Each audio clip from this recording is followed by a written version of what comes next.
Hello, my pool playing friends. What is going on? How's everyone doing out there? This is the first video that was actually recorded in 2025. If I look at my notes here, it was on February 3rd that I recorded it. As you've probably known watching my previous videos, I was really sick in the fall and winter. Ended up getting better from that, and then almost immediately in the beginning of the year caught a sinus and chest infection. Been on prednisone for that. You can actually tell in a few previous videos me coughing and having to mute things out and things like that. And I'm getting better. I'm on my second dose of some antibiotics and prednisone. I may have to do some more muting and coughing and things like that. But I'm back. I'm feeling much better. I had one day in between of getting sick that I felt really good. Went to a league, shot really well, and then the next day kind of went out, didn't shoot a ball for a week until the 3rd, and decided, you know what, I haven't been playing a lot and I haven't been feeling well. Let's give the Ghost a spot, because why not? Add a little bit extra pressure on me. So head over to the table. We'll just kind of start this out here. All right, as you can see, I'm holding up 5 fingers. That means we're doing a race to 5. I apologize for the crookedness of the table down here. I will fix that. Actually, I have a new GoPro I need to get installed, but rules for, geez, look at that break. Rules for Ghost matches. Game is 8 ball. I am breaking head on. And that's my choice.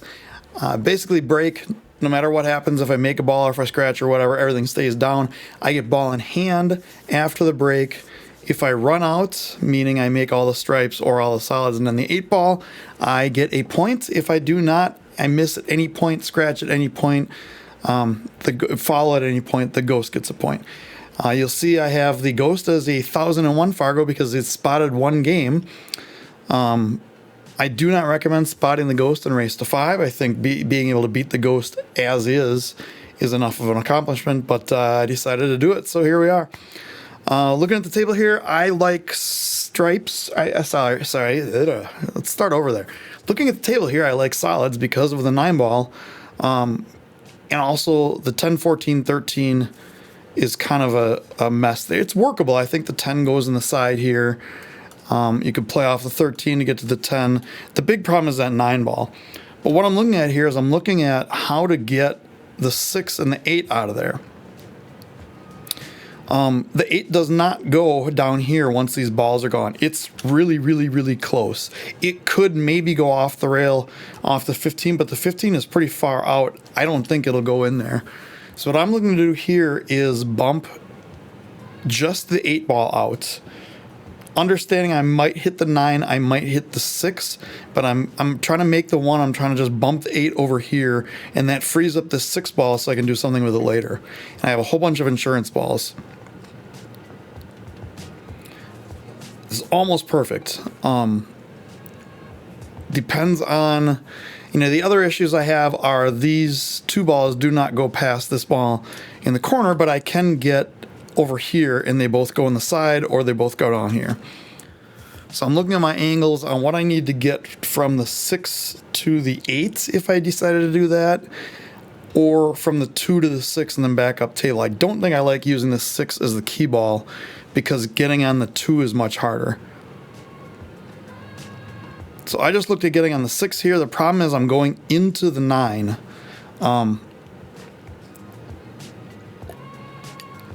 White Gatorade Zero, by the way. Now we got that segment of the show out of the way. What I'd like to do is I'd like to make this and just kind of follow down here to have the 2 in the side as a natural angle.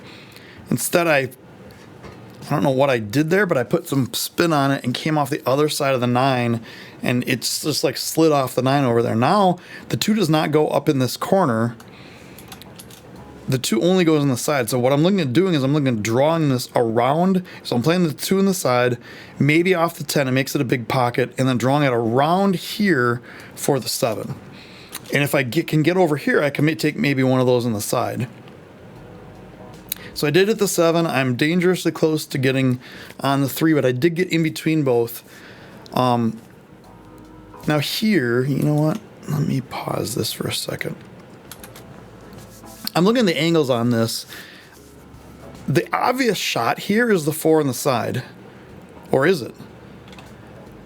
The problem is if I take the 4 on the side, I have to leave myself for the 7 and then get back on an angle on the 3 over here without any insurance at all. So what I'm looking at, I'll start playing it up here again. What I'm looking at is if I take the 7 right now, trying to leave for the 3 and don't get it, I still have the 4 as insurance. I think decisions like this in 8-ball are really important because it's really easy to get off on one leave and then you get off on another leave and you get off on another leave, and by the time you get to your last shot, you don't have a shot left. So here, if I don't like the 3, I have a great shot on the 4. I still have to deal with the 3, but I have the 4 as insurance. As it is, I have a decent shot on the 3 on the side. I can spin out, play the 4. I can leave it here, play the 4. There's a couple different ways I can play the 4. I'm going to leave it for the right side. Yeah, just kind of to the rail and out. Here I'm a little off angle so that it's actually going right about there. So I just need to draw, just like pinch draw back, just a tad. And that's just basically a stop shot without having it float down table. Take some extra time, some extra warm-up strokes. Sink the 8. And I have caught up with the spot, so it's now 1-1 in a race to 5. If you've seen any of these ghost videos, I'll put a playlist of all my ghost videos up here. There are many where I probably shouldn't or never should give a ghost a spot, but I decided to do it on this one. All right, this break is pretty good. Everything's open. Looking at obvious problems here. The 5 is kind of a goofy ball because it doesn't go down here. It does go over here, but then you got to get here on it, which you could do ball in hand. I could also play it up here. I think I'm looking at stripes originally. What I don't like with stripes is the 8-ball. And again, I've said this in a couple videos. I'm probably going to be crucified for this comment. I'm not a big fan of worrying too much about the key ball when the 8-ball is like right out in the open like this and has multiple pockets. Not that I don't think about it, but I don't base my pattern completely on that key ball. And as it is, I didn't like stripes because I wanted to free up the 8-ball. So by the time these are out of here, the 8-ball is just wide open and has a bunch of places to go. The key shot is going to be getting on the 2, which I'm on right now and I should take right now, but I decided not to for reasons. I don't know why. Instead, I decided to hold it for the 2, and my motto is never hold anything, and instead I held it, or tried to hold it. I got stuck here. I can't see the 2. It's a mess. I have to cut the 7 here, and I'm a half inch away from it. This is a blind shot. I'm using this with a little bit of inside spin to cut off the angle on the cue ball. I hit the 8. I almost get behind the 12. But somehow I actually have a shot in the 2. And I put the 8 in a really great spot because it's right over the side pocket now. That was an error. I think I would have gotten a... In the AccuStats TPA, I think I would have gotten a position error on the 3, although I did make the next ball, so maybe not. But the 3 was definitely a mistake. I'm going to chalk that up to just not being at the table consistently. Here I just float this up. I could have gone into the 9. I just wanted to make sure I didn't get like behind the 9 on this side. So this is good. It's kind of an easier out, although I do want to get more flat, not flat, but more of this angle on the 6 to come out. And my goal here is just spin out in between these 2 balls anywhere. I can hit this side of the 9 and still be fine. I just want to make sure I clear the 13 and have a shot in the 8. So I put a little bit of draw on that to kind of get to the, more of a stun to try to get to the rail first. I hit the 9 just slightly, but I'm good here. I can just float this up and kind of bang into this 15 ball as like a stopper or whatever you want to call it. Just like that. And I am up 2-1. It is time to destroy the ghost. If I spot the ghost as make it a Dalmatian, that reminds me of a thumbnail idea. I took a little bit off that break because things were kind of going to the side and bunching up, and I got immediately kicked and scratched. Now, fortunately, in this format, it's still ball in hand, even though I scratched off the break. Here, everything's open again. The 8 is kind of the weirdest ball. The 12 is also kind of weird because the 2 doesn't go by it.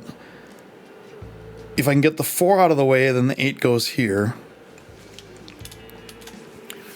I was thinking about taking the 2 first and just coming up and going for the 4, but I wanted an easier shot in the 4 because the angle on that is kind of goofy. I want to have it guaranteed. And now, believe it or not, the ball in the middle of the table is the most awkward ball on the table right now, the 3 ball. Because it doesn't have a pocket other than if I'm over here and it goes in the side. Now, if I clear out the 1, it can go up here. If I clear out the 5, it probably doesn't go there.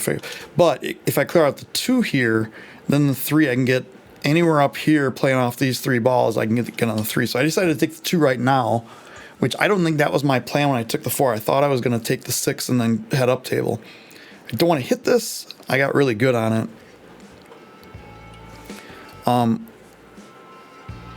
And now I can take the 1-7-5, come out for the 6, even use the 3 as the key ball now.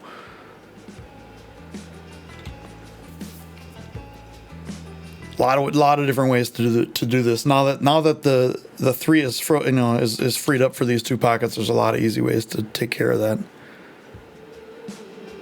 So I'm just going to stun over for the 5. I don't want to hit anything here. Okay. I could take the 6 right now. The 3 does not go down here. I'm just double checking that, making sure. I could take the 6, take the 5, and then come around for the 3. The problem is I don't want to mess around with these balls. So I'm going to take the 5. I'm going to try to punch out all the way here for the 3. Ideally, straight on the 3 would be nice. And I got really, really close. I got close enough that if the cue ball drifts over this way, it's not a big deal. I could also take the 6, kind of bump the 11, leave the cue ball down here. I think this is a little bit more risky than just this kind of stop shot. Yeah, and it came back. I drew it back a little bit. And on here on the 6, all I got to do is draw back. Ideally, I want to draw back to about here. I don't want to be under the 15. And I think because of that, I understroke this just a little bit. I still came back okay. I just didn't want to get under the 15. I have a little bit of a cut on the 8. Ideally, I'd want to be straight in. Here would be perfect. Here would be better. It's not really a big deal. I should be making this on a large majority of the time, and I almost missed it. But I did make it, and I'm cruising along here. I'm up 3-1. I could whitewash the ghost in a ghost match. Or whatever match, even the ghost to spot match. Much better break as far as cue ball control and as far as the spread goes. This is the obvious problem. And I took a look at this for a while, and I'll kind of talk through my thoughts. The 14-4 is going right into this point. Now I could cut the 14 over this way, but the problem is if it hits too much of this 3, the cut doesn't go in. By doing that, I could free up everything if I could just play the 14-4 combo right now. But I don't like it. So now I'm looking at like the 3-14 and playing it down here. It's really not as dead as it looks. It's pointing towards about here, and I would have to cut the 3 pretty severely to make the 14 go in. So I actually get to the point where I call it, almost get down on the shot, and you can see I'm shaking my head. I don't like it at all.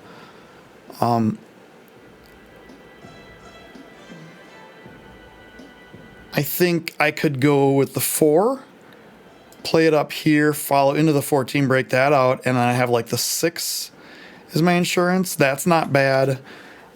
And now what I'm doing is I'm looking at the angle. Can I send the cue ball into the 14? So if I just follow this, play this here, follow it with straight top, I'll have these two balls at minimum and probably the 9 as insurance. I get a little bit really lucky there because I did not mean to play the 15 off the 4. It was a bigger pocket, so it was possible. And then I hit the 14 at a perfect angle off the 3 to go right in. So now it takes care of it. So now all I have to worry about is not screwing up this pattern because it should be easy. Problem is, and I'm spilling, I have a drinking problem here. Hole in my mouth. The issue here is that it's kind of a weird to get from the 12 to the 9. So I'm taking the 9 first. I want to spin with some inside left, and I ideally want to come out like here for the 13, but as you see the line, I got a little bit short. Here, I could play the 11 first and draw back, but I'm worried about getting short on there, so I'm just going to stun this over like here for the 12. And I'll leave that circle on the screen. As you can see what happens, I go right through it and snooker myself on the 4, so I cannot see the 12 right now. So this has turned in from a easy 3 or 4 ball out to a mess. I have enough of this ball to make it.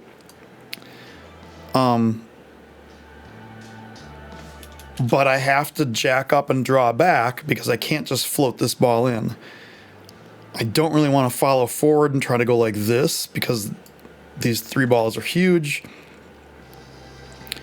So I'm just taking my medicine. I'm going to jack up and make this ball hopefully not scratch. I think the 8 is in the way of this, preventing the scratch cross side. I go a little bit past it and just right off the point. So give the point a little pat on the head. Thank you, Mr. Point. And now I need to get on the 8s. I want to pause it here for a second because I do remember this. I'm narrating this on the 5th of February. It was recorded on the 3rd of February.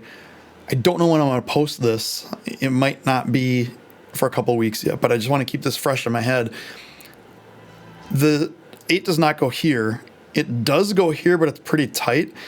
What I like is if I can get it down like here and just play it in the side. The problem there is if I go too far, so I'm going to go like 1 rail and down. Probably not exactly like that. Probably 1 rail and down.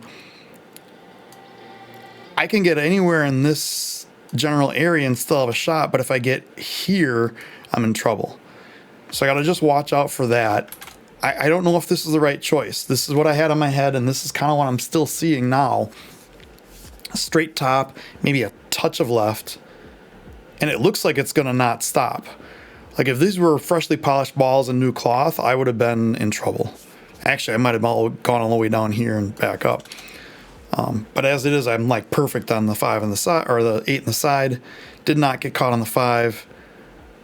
Drift the cue ball up and use those as stoppers. And I am on the hill against the ghost, whitewashing the ghost with a spot. The problem is, being a little bit sick, you tend to lose focus in key spots, and this is one of those, and we'll see what happens coming up here. I don't think I made a ball in the break. Oh, I did make, I must have made a stripe somewhere that I didn't see. This table's a mess. These 5 are a mess. 6, I can't even count. But then I'm looking at it, and the 10 ball is really the worst out of all of them.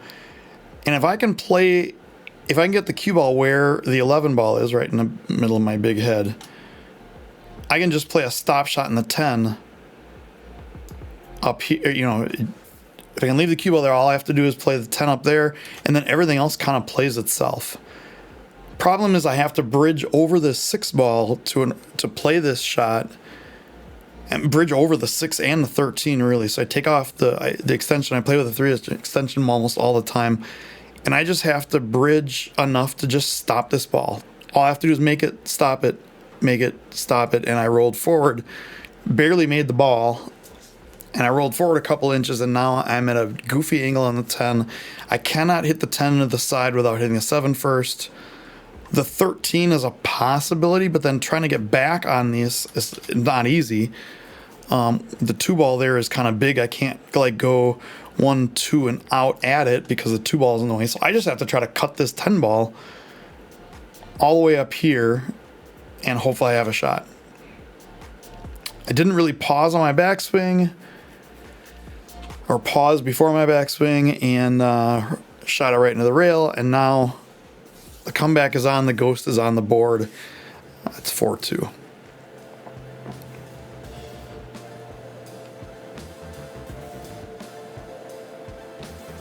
Better break, but look at this. I mean, no 2 balls in this whole area are touching, but they're all in this compact area. Now, I tend to do better when I have more compact run-out situations like this. But it's a matter of taking time, not getting in my head, and just figuring out the right pattern. Kind of looking at what goes where. I kind of like solids here, but I don't know if I like this. I think what I'm trying to do, the 4 is the obvious problem for solids. I got to get that out of there. I think what I'm trying to do is use other balls to get on the 4 instead of just taking ball in hand and going on the 4 and coming out maybe back for the 6 or something. I decide I can play the 2, pop off the rail, get straightish on the 4, and then we'll be good. Problem is, I didn't pop off the rail. I didn't draw it off the rail. I basically just like center ball straight into the rail. And now I'm at a goofy angle here where the natural angle is going to scratch if I play just a center or a top ball. And I'm realizing this right now as I'm down on the shot. So I decide I can stun draw this, make the ball, have the cue ball come more up here, and if it hits one of these 2, it's probably fine. Instead, I'd miss the ball completely and go right off the 11 in the corner or in the side and lose again on the second or third shot of the rack. So now I'm nervous because now it's 4-3. Now the ghost has a real chance of beating me.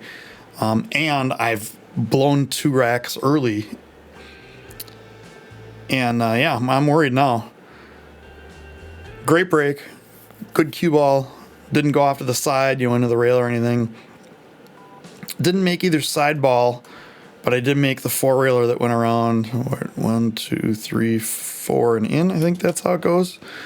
Those back corner balls have a tendency to go 4 rails and in.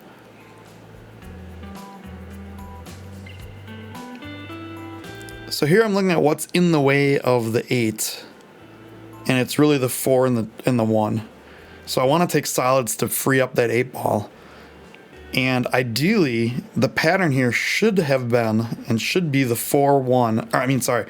The 1 and then the 4 over here, and then work from there. Instead, I followed it too much, and I got really weird on this ball. And I don't. The way I'm looking at it, I didn't even plan on playing the 4 right now. I'm planning on playing the 4 right after the 2 ball.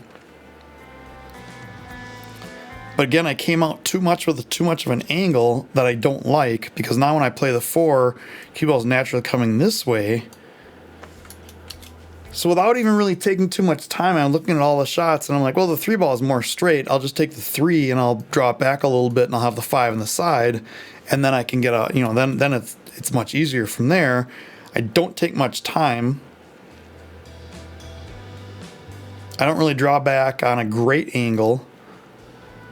I'm kind of where I said I was going to be, but really here is better. I don't have the 7. I have the 5.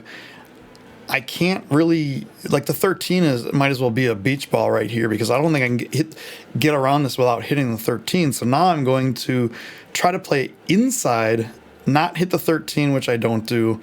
And I was trying to come up here. And now I'm really stuck. The 4 does not go past the 6. I can't get to the 6. The only shot I have is a 7 in the side, which does not look great. And I have to come back over here and out to try to get on the 4. I do not recommend this as your final pattern, but I know this is the only thing I can take. I have to take my medicine. I have to just bear down, and I have to try to make this. I did it, little body English to move the cue ball, and I got really good on this 4. And the natural angle, I can play the 4, maybe even a little bit to the right side of the pocket. The natural angle of the cue ball is going to go right past the 9 and just go up here. So I'm looking at where I need to get. And, anywhere this far up table would be good. And then I can just play a stop shot in the 6 and the 8 goes down here. However, I don't know what happened here.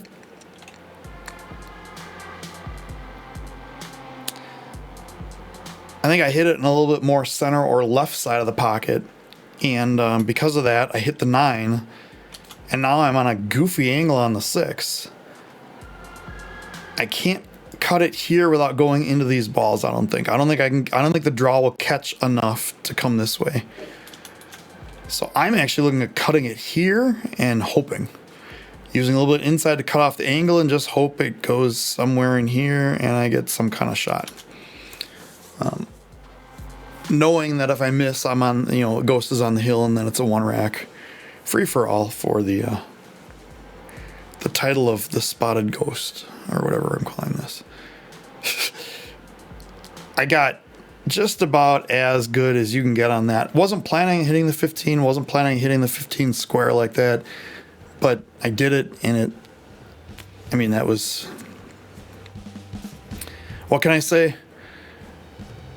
I beat the Ghost. I get a big sigh, puff my cheeks out, and I win 5-3. So there we have it. That is how to spot the Ghost 1 ball in a race to 5, and then somehow still manage to pull out the win. I'm kind of impressed and kind of embarrassed that it went that way, but I'll take it. This was, like I said, I shot Tuesday, and the next ball I hit was this Monday night that I recorded this video. I usually play quite a bit between, I have another league night on Thursday that I missed. I usually play over the weekend, did not do any of that. Didn't really leave the couch, but yeah, this was a lot of fun. As I said, I still have a backlog of 12 videos that were recorded in the month of December between my buddy Matt and I, and then there's some Ghost stuff in there and some other stuff. I have not narrated those yet. I wanted to get this one out in the mix and at least narrate it while it was clear in my head. Like I said, I don't know when I'm going to release it, which won't matter to you because the first time you see it, it will be the first time you see it. But anyway, I did not, once again, did not mention subscribing to the channel. I'm hoping to get more subscribers coming in here. I'm getting 2 or 3 every video, which is okay. Kind of hoping the channel kind of blows up. Leave me a comment. Let me know what kind of stuff you want to see, what kind of stuff you don't want to see. The kick safe video went live today, and I don't think that's going to do well, as I said, but you never know. I just got 1 subscriber from it that I saw in my email here, but we'll see what happens. In the meantime, like, comment, subscribe, share, run a playlist, watch some videos, do some stuff, and I guess until next time, have yourself a great day, and we'll see you soon.